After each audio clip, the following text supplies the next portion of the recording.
Hi, my name is Kate Miller, and I'm the Director of Youth and Young Adult Ministries at Dandridge First United Methodist Church. Welcome to our online Young Adult Bible study for the fall of 2022. In this study, we're reading through the book of Philippians together. Our Young Adult Ministry serves several college students, as well as working professionals and young couples and parents.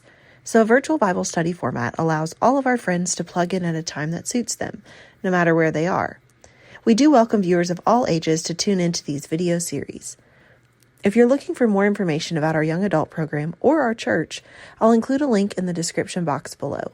I'll also include a link to the first 2 videos of the series in case you haven't yet watched them.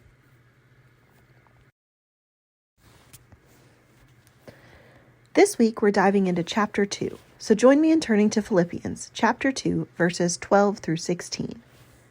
Therefore, my dear friends, as you have always obeyed, not only in my presence, but now much more in my absence, continue to work out your salvation with fear and trembling, for it is God who works in you to will and to act in order to fulfill his good purpose.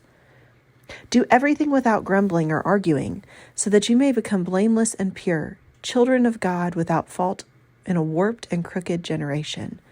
Then you will shine among them like stars in the sky, as you hold firmly to the word of life. And then I will be able to boast on the day of Christ that I did not run or labor in vain.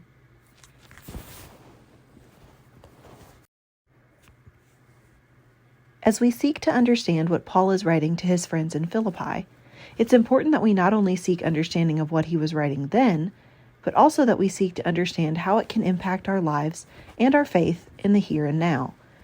The verse that stands out most to me is verse 14. Do everything without grumbling or arguing. Shoo, that one probably calls most of us out, at least a little bit.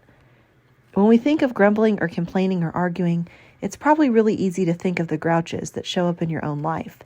Maybe the cousin that you've secretly called Debbie Downer for years because they're always sending complaining stories about the things happening in their lives. Or maybe the coworker who thinks they just can't get a break, but all you want is a break from their grumbling. Or maybe even the neighbor down the street that complains about the neighborhood dogs on repeat. It's easy to name off folks that we see as grumblers, complainers, or even arguers.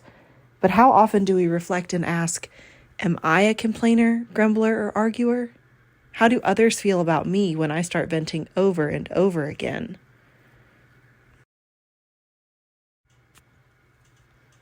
As I was preparing this devotion, I came across a short little story. It goes something like this. In a village, there was a very wise old man. The village people would come to him every day, complaining about the same problems.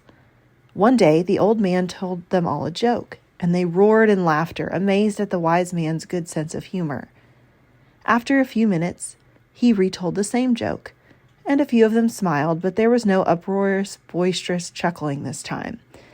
After a few more minutes, he told them the joke for a third time. And this time, no one laughed or grinned.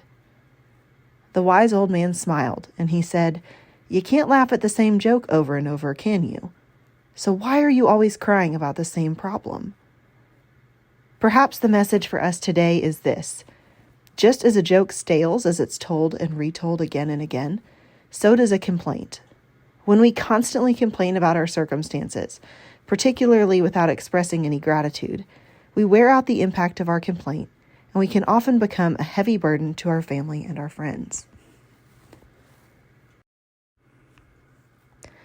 In an article published by Harvard Business Review in April of 2021, the label chronic complainer is used to describe workers who verbally repeat bad, sad, mad, and powerless feelings in the workplace.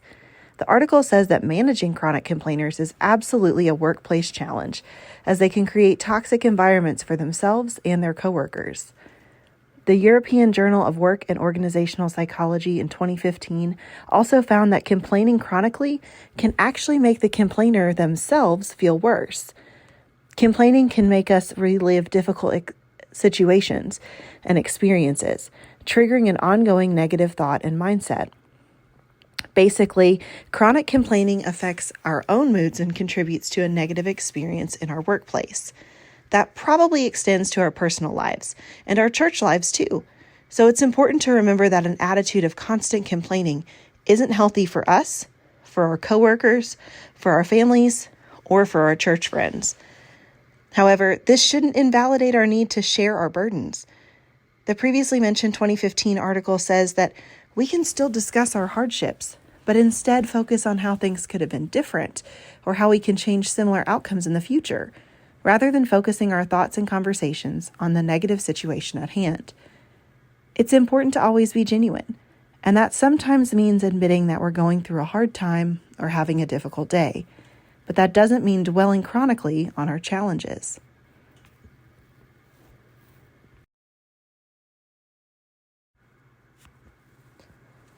Paul writes, "Do everything without grumbling or arguing," and that has everything to do with our attitudes, not our circumstances. As we read Paul's direction, it's important that we remember that Paul is writing this letter while imprisoned in Rome. He's no stranger to affliction or challenges, so he's not speaking down to the Philippians or to us. Instead, he's sharing what's worked for him and what's allowed him to be the best possible carrier of the gospel. Are you going through a challenging time right now? If so, maybe it's time to reframe your grumbling into something more constructive. How can I make the best of this? Is it possible to avoid challenges like this in the future? If so, how? If not, how can I find the silver lining despite the hardship?